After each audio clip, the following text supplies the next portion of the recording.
Que a graça e a paz do nosso Senhor Jesus esteja com você, meu querido irmão, minha querida irmã, nesse momento tão precioso que nós temos na nossa semana, de mesmo que à distância, não estarmos juntos na nossa congregação, no nosso lugar de adoração, nós podemos aqui ouvir a mensagem do Senhor, ouvir a palavra do Senhor para o nosso coração. Nós vamos agora ler a Escritura Sagrada, nós estamos expondo o Evangelho segundo Marcos e temos trabalhado sobre o seguinte tema, a dinâmica do discipulado. Nós estamos expondo Marcos, o capítulo 8 do Evangelho de Marcos, e eu convido você agora então a abrir a sua Bíblia para acompanhar a leitura do texto da nossa reflexão de hoje, que se encontra no livro de Marcos, capítulo 8, versos 31 a 33. Acompanhe a leitura que farei nesse momento, assim então nos diz a palavra do Senhor.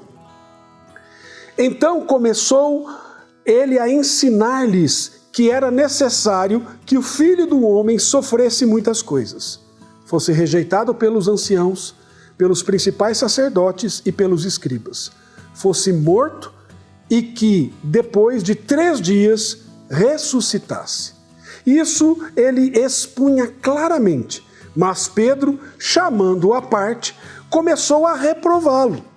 Jesus, porém, voltou-se e, fitando os seus discípulos, repreendeu a Pedro e disse: arreda, Satanás, porque não cogitas das coisas de Deus, e sim dos homens. Convido você, querido, a fechar os seus olhos e nós vamos orar pedindo a Deus que fale conosco através desta mensagem. Senhor nosso Deus, nós estamos diante do texto sagrado, da palavra do Senhor. E agora nós rogamos, Deus, por iluminação do Espírito Santo, para que o Espírito Santo toque profundamente no nosso coração e possamos compreender a mensagem do Senhor para a nossa vida. Possamos ter entendimento da Escritura Sagrada. Que a graça do Senhor nos visite nesse instante, poderosamente, e abra os nossos olhos espirituais para compreendermos as profundidades da Tua palavra e do reino do Senhor, do Evangelho.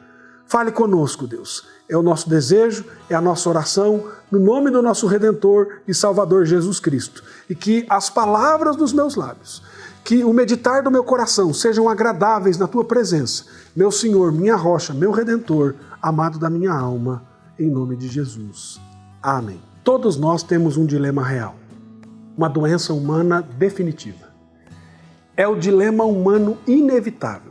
Cada ser humano deixa um rastro de evidência empírica dessa coisa. Você não pode escapar disso. Você é impotente para derrotá-lo. Sabe o que é isso? É aquela coisa que nós chamamos de pecado. Deixa todos nós culpados diante de Deus. Todos nós rebeldes de alguma maneira diante de Deus. Somos rebeldes diante do Senhor. Todos nós demonstramos que somos tolos. Todos nós ultrapassamos os limites de Deus de novo, de novo e de novo. Não é apenas uma questão de comportamento. É uma questão dos desejos mais profundos do meu coração, do seu coração. Os mais profundos pensamentos da minha mente e da sua mente, meu amado. Não é só o que eu penso. A realidade é que eu nasci pecador, que você nasceu pecador. E por isso não é possível cristianismo sem a cruz de Jesus Cristo. Não basta dizer que este é um maravilhoso sistema de princípios morais. Porque se princípios morais pudessem nos resgatar, todos nós teríamos essa possibilidade de sermos resgatados. Não basta dizer que este é um maravilhoso sistema de sabedoria. Não basta dizer que é a história de um maravilhoso profeta que veio há 2000 anos atrás. O cristianismo, meu amado, ele deve ter uma cruz, ou não faz nenhum sentido. A cruz é a nossa única esperança. A cruz é o nosso conforto eterno. A cruz é o nosso chamado. E nós vemos aqui no capítulo 8 do Evangelho de Marcos a importância central da cruz que é dada nesse Evangelho. É o clímax do primeiro ato, do qual os discípulos agora finalmente começam a enxergar a verdadeira identidade daquele a quem vinham seguindo. Aqui vemos Jesus dizer 2 coisas muito importantes. Primeiro, sou um rei, mas um rei que irá para a cruz. Segundo, se quiserem me seguir, devem ir para a cruz também. E aqui nós vemos então Pedro começando a compreender a resposta para a grande pergunta sobre quem de fato é Jesus. Ele diz: tu és o Cristo. Essa expressão, como nós vimos na exposição anterior, traz a ideia de um resumo da grande história da redenção. E Pedro aqui usa a palavra que significa literalmente o ungido, o ungido. A palavra Cristo significa o ungido, o Messias, o rei, acima de todos os reis, o rei dos reis, o senhor dos senhores. O rei que colocaria tudo nos trilhos certos. Tu és o Messias. Foi isso que Pedro disse. Tu és o Cristo. Jesus concorda com a afirmação de Pedro, mas logo passa a ensiná-los sobre algumas questões fundamentais sobre o que aconteceria muito em breve. E a primeira coisa que Jesus ensina era que era importante, era necessário que o Filho do Homem sofresse. Jesus faz uma declaração acerca do propósito da sua vida nesse mundo. E aí nós vemos no capítulo 8, versos 31 e 32, então começou ele a ensinar-lhes que era necessário que o Filho do Homem sofresse muitas coisas, fosse rejeitado pelos anciãos, pelos principais sacerdotes e pelos escribas, fosse morto, e que depois de 3 dias ressuscitasse. E isto ele expunha claramente. Ele não veio apenas para ensinar, ele não veio apenas para fazer milagres. Ele veio como cordeiro para sofrer e morrer, para satisfazer o justo requisito de Deus, para que o perdão seja uma possibilidade, para que a nova vida pudesse ser dada, para que a justiça pudesse ser transmitida, para que pudéssemos ser resgatados daquilo que não podemos fazer por nós mesmos, que não podemos nos salvar e não podemos ter como nos resgatar disso que é o nosso pecado. E nunca devemos deixar essa mensagem e sermos iludidos por outras coisas. Todos nós, queridos, somos pecadores. Todos nós, fora da cruz, além da cruz de Jesus Cristo, somos totalmente, completamente sem esperança. O pecado nivela o campo do jogo, meu amado. Não há ninguém que seja justo, nenhum justo sequer, nenhum. Que humildade, querido. Eu posso pensar que sou apenas um pouco mais justo que você. Posso procurar alguém que esteja menos justo que eu. Mas nenhum de nós pode alcançar a exigência de Deus. Todos nós pecamos e ficamos aquém da glória de Deus. É por isso que a mensagem da cruz é tão importante. Por isso é que esses queridos seguidores de Cristo devem entender a razão da sua vinda, o propósito da sua vinda. E o texto diz que era necessário que o Filho do Homem sofresse. Quando ouvimos Jesus referindo-se como sendo o Filho do Homem, normalmente nós presumimos que ele está falando da sua humanidade. Entretanto, aqui, esse título significa muito mais do que apenas isso. Nas profecias do profeta Daniel, há uma referência a alguém que parecia como o Filho do Homem, lá no capítulo 7, versos 13 e 14. E aqui nós vemos então uma figura messiânica. Jesus diz que o Filho do Homem deve sofrer. Aqui Jesus começa a deixar claro para os seus discípulos o que haveria de acontecer. Essa palavra é realmente dirigida pelo caráter de Deus. Isso nos revela o caráter de Deus, e esse sofrimento é o imperativo da sua soberania. Isto é, aqui nós vemos um Deus soberano que terá a sua vontade realizada, e nada, absolutamente nada, irá interromper o seu plano. O nosso glorioso Deus irá consumar a sua obra da redenção. O sofrimento de Cristo não é um obstáculo para o seu plano, não é uma interrupção desse plano, não é um desvio desse plano. O sofrimento de Cristo é o plano, é o imperativo da sua justiça. Este é o imperativo do seu amor. Este é um Deus de amor maravilhoso e glorioso. Ele é movido por um amor glorioso e redentor. Ele envolve o mundo quebrado em seus braços para resgatar os seus eleitos. E aqui nós vemos nessa dinâmica do discipulado, queridos, os seus seguidores, os seus discípulos, começando a ter revelado o real plano da redenção. E nesse ponto, eles começam a ter uma compreensão mais profunda do que tinham até agora. Jesus abriu um novo capítulo no seu discipulado, e ele começou a falar-lhes claramente do seu padecimento, da sua prisão, da sua morte e da sua ressurreição. Jesus revela que o seu propósito em vir ao mundo era dar a sua vida em resgate do seu povo, dos seus eleitos. Jesus vem cumprir a história da redenção. Tudo aquilo que o Antigo Testamento tem falado. Jesus não morre como um mártir que recusa a renunciar às suas convicções. Não, querido. Ele morre como parte do plano redentivo do Senhor, do plano imperativo de Deus. Jesus é a oferta para a redenção. Ele entrega a sua vida voluntariamente. Agora, meus amados, por que isso? Porque era necessário que Jesus sofresse, morresse e ressuscitasse. Por que isso tudo? Será que porque havia poderes superiores que poderiam subjugá-lo? Impossível, meu amado. Será porque ele queria dar um exemplo de abnegação, de autossacrifício? Impossível, não era esse o propósito. Então, por que era necessário Jesus morrer? Sua morte, meu amado, foi necessária para que fosse feita a expiação pelo pecado humano, para que o preço fosse pago. Sem o derramamento do seu sangue, não haveria redenção para o homem, não haveria salvação. Sem o seu sacrifício vicário, não poderíamos ser reconciliados com Deus. Sua morte nos trouxe vida. A morte de Cristo é a mensagem central da Bíblia, querida, da Escritura. Sem a cruz de Cristo, o cristianismo não passa de uma mera religião. A cruz de Jesus Cristo reúne a mais profunda tristeza com a mais alta das celebrações. Essa é a minha fé, essa é a sua fé, essa é a nossa fé, meu amado. Devemos chorar pela realidade e presença do pecado, mas ao mesmo tempo podemos comemorar porque reconhecemos a suficiência da obra de Cristo que venceu o pecado. Mas o texto continua e diz no final do verso de número 32: mas Pedro, chamando-o à parte, começou a reprová-lo. Jesus, porém, voltou-se, fitando os seus discípulos, repreendeu a Pedro e disse: arreda-te, Satanás, porque não cogitas das coisas de Deus, e sim das dos homens. E aqui nós vemos, em segundo lugar, que Pedro fala sem discernimento. Pedro era um homem de fortes contrastes, de altos e baixos, de avanços ousados e de recuos muito estranhos. O mesmo Pedro que acabara de confessar que Jesus é o Cristo por revelação do Pai, agora abre a boca de maneira muito egoísta, muito egocêntrica. O que provavelmente deixou Pedro aqui tão ofendido foi que Jesus falou que de fato ele iria morrer.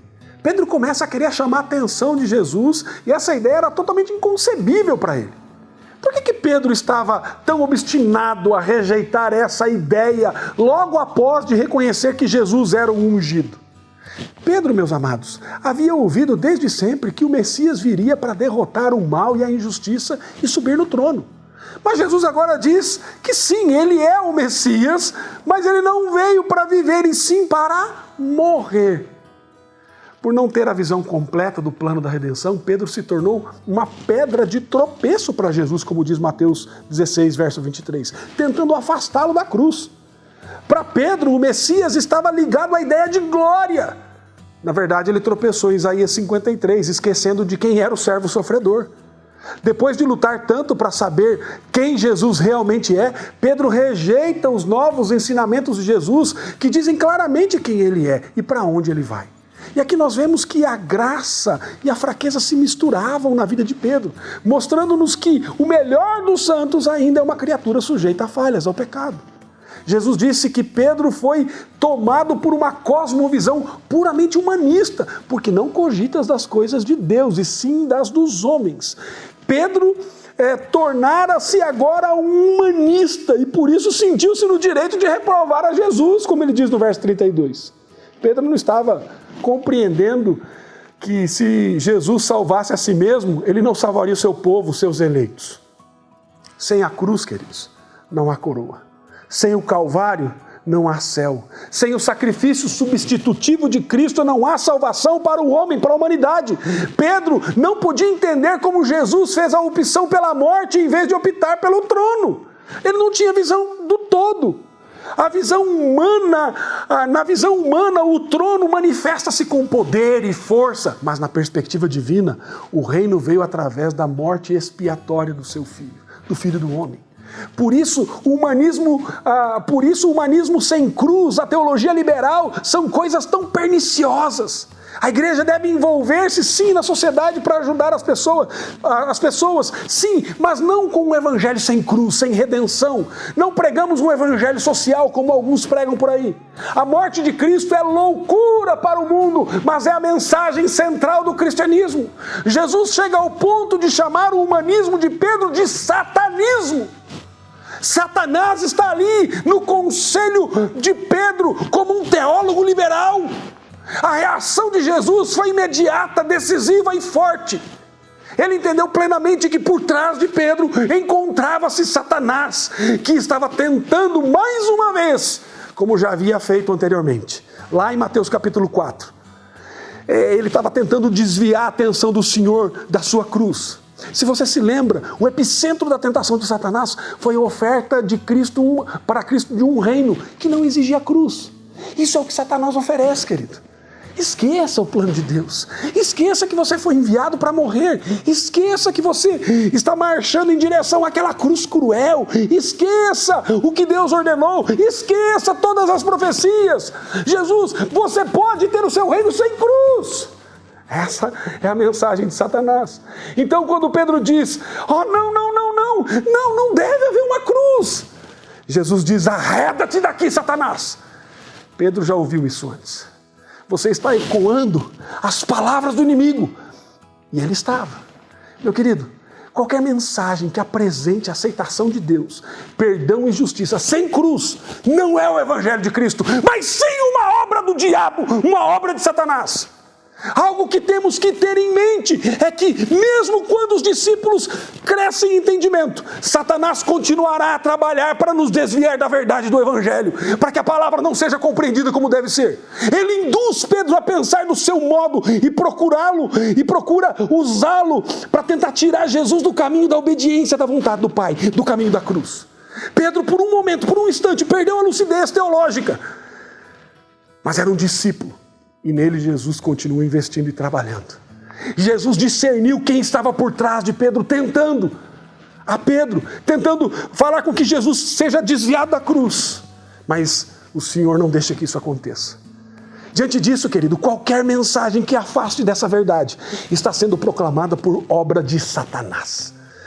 É muito triste que muitas igrejas, muitas livrarias cristãs, recheadas de livros de autoajuda com uma mensagem que não é a mensagem da cruz.